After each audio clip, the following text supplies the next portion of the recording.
Kembali lagi di Generasi Mecin, kita masuk di segmen terakhir. Kalau tadi kita agak anget, sekarang udah pendinginan nih. Ibaratnya dessert nih, saya lagi nyobain tape bakarnya Bakmi Topia Senopati, enak banget. Ini belum dicoba nih Bang Rahmat nih.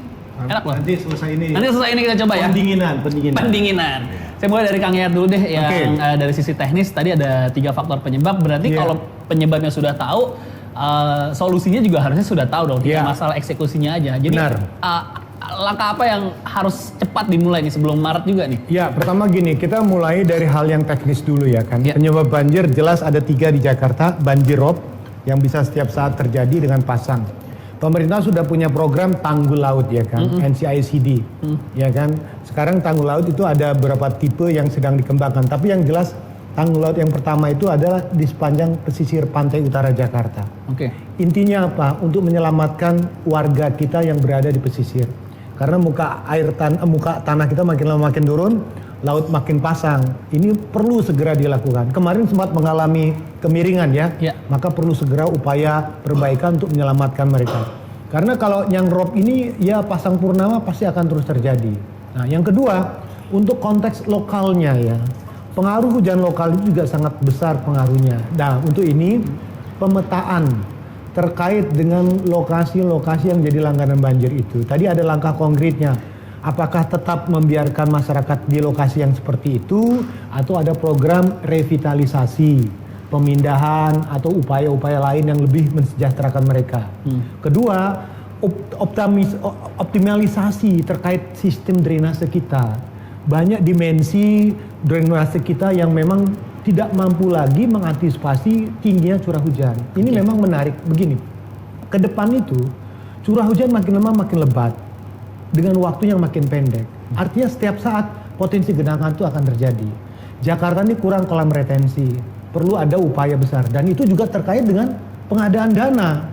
Nah, di sini masalah besar adalah perbaikan revitalisasi dari sistem drainase kita. Baru yang terakhir itu persoalan di hulu tadi Bang Rahmat kalau mengatakan kasihan juga, saya kan warga Bogor juga nih Bang ya.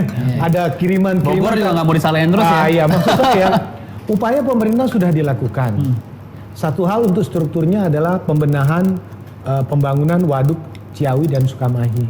Yang kedua, pengendalian tata ruang di puncak. Itu yang harus segera dilakukan. Harus diakui tadi Bang Wibi bilang, Kota Bogor, Kabupaten Bogor, Bekasi itu APBD-nya tuh rata-rata di bawah 6T atau 5T. Bogor aja hanya 2,5. Kemampuan fiskalnya terbatas. Dan kalau mereka melakukan pembenahan kan mereka nanya, ini gue buat Jakarta atau buat Bogor? Maka ada prinsip yang mengatakan daerah penerima manfaat harus bisa memberikan manfaat. Bang Wibi ini mengingatkan saja, DKI kan tahun-tahun lalu banyak memberikan hibah nih ke tetangga-tetangganya. Nah, alangkah baiknya kalau nanti ada usulan dari Kabupaten Bogor, Kota Depok, Bang, kami mau buat situ di sini, memperbaiki situ, membuat kolam retensi, kolam penampung. Itu tugasnya anggaran dari DKI atau anggaran dari pusat? Bisa dari DKI, dana-dana hibah bisa, tapi memang segala ketentuan teknisnya diatur oleh DKI. Tanahnya juga kalau bisa dari pemerintah daerah setempat atau bantuan dari DKI. Sebetulnya pola kolaborasi tadi udah bagus itu. Cuman yang ditunggu itu ya tunggu kucuran lah. Jangan biarkan sekedar disalahin, toh kami nggak mendapatkan bantuan. Ini hanya menyampaikan aspirasi tetangga-tetangganya memang punya keterbatasan. Berarti memang kerjasama dari banyak pemerintah ya di situ ya? Betul. Dari Bang Wibi sendiri yang akan membuat pansus katanya, topik apa yang akan segera dilakukan di pansus tersebut dan memastikan ini tidak ada urusan dengan urusan politik sebenarnya Bang? Ya, pertama yang di atas daripada segala urusan politik adalah urusan kemanusiaan. Itu yang utama. Hari ini korban jiwa sudah ada, 30.000 sekian orang mengungsi dengan secara macam duka dan deritanya. Baik si kaya dan miskin tidak melihat itu lagi sekarang.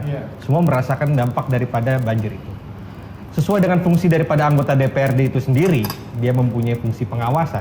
Berarti anggaran yang sudah disahkan di APBD 2020 nanti yang kurang lebih untuk penanganan banjir itulah 1,5 triliun, itu bagaimana penyerapannya? Bagaimana kerjanya? Itu benar-benar detailnya harus diawasi luar biasa oleh anggota DPRD. Yang kedua, anggaran yang lalu bagaimana? Kenapa bisa tidak? Ini kan jadi bagian evaluasi, kenapa tidak terserap? apa bagian part-part bagian mana yang tidak terserap itu, apakah itu adalah bagian dari pembebasan lahan? Kita harus benar-benar tahu lahan di mana. Iya. Apakah di sini ada mafia tanah? Itu kenceng tuh Banyak. Bang. Banyak. Sehingga Pemprov tidak berhasil membebaskan tanah itu. Ada permainan harga di situ. Iya, Banyak. Ini harus benar-benar lihat loh. Kita harus tangkap orang-orang itu. Wush. Kita harus tangkap. Tidak boleh ada permainan-permainan seperti ini ada di DKI Jakarta lagi. Saya katakan lagi. Berarti indikasinya ada mungkin terdahulu. Pasti. Masalah tanah ini belum selesai. Problem hukum masalah tanah di Jakarta. Yang ketiga, setelah ini semua, pansus ini inisiasinya bukan untuk ingin menjatuhkan gubernur, untuk mengimpeach apa tidak. Kepentingannya adalah mutlak adalah untuk kebutuhan masyarakat harus secara terang benderang tahu apa yang menjadi masalah daripada banjir ini. Resmi, tidak dari versi A, B, C, D. Ini versi dari Pemprov DKI. Setelah melalui proses pengidentifikasian semua oleh pada anggota DPRD di DKI Jakarta. Sehingga kita tidak mau mesalahkan siapa-siapa. Bila mana ada hasil dari pansus ini, kita kerjakan. Dan harus diumumkan ke publik juga. Oh iya, harus ini terbuka. Harus dikerjakan karena apa? Sebagaimana saya katakan tadi, ini belum menjadi puncak daripada musim penghujan. Belum. Akan ada di bulan-bulan yang ke depan yang menjadi luar biasa buat DKI Jakarta. Seandainya kita tidak siap, maka dan jatuh korban lagi, saya rasa pemerintahan ini gagal.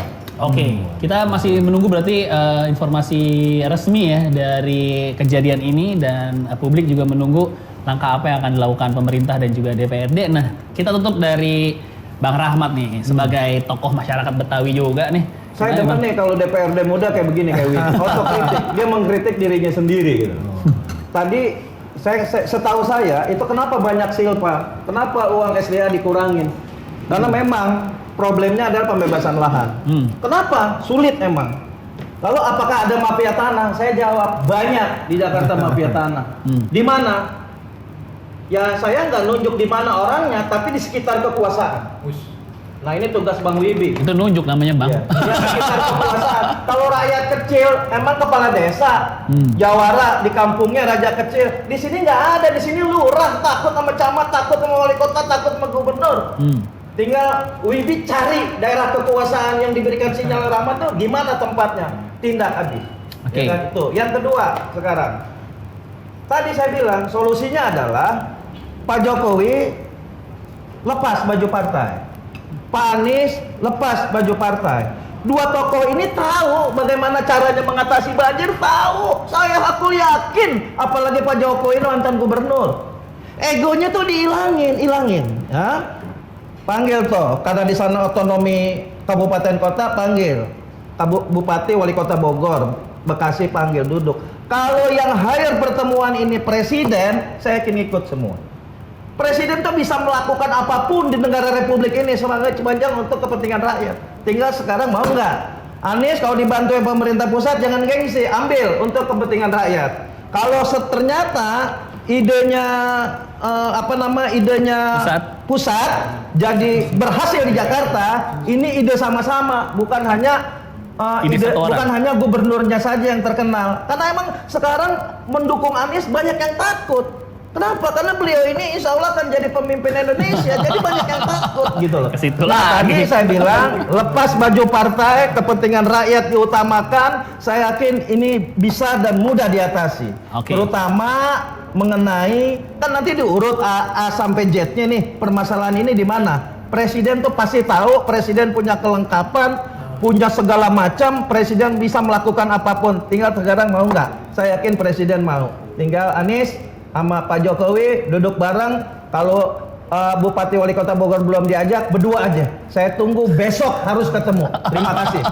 Oke, kita tunggu langkah konkret dari pemerintah dan yang jelas salah ini bukan kesalahan tunggal, tapi keberhasilan pun juga bukan keberhasilan tunggal. Yang jelas harus ada kolaborasi dari banyak pemerintah dan banyak orang di sini ya yang akan melakukan solusi untuk paling tidak terjadi lagi banjir seperti di hari pertama tahun 2020 kemarin. Siap. Terima kasih Kang Yayat, terima kasih Bang Wibi, terima kasih Bang Rahmat. Saya Patra Gumala. Kita ketemu lagi di Generasi Mecin minggu depan. Bye.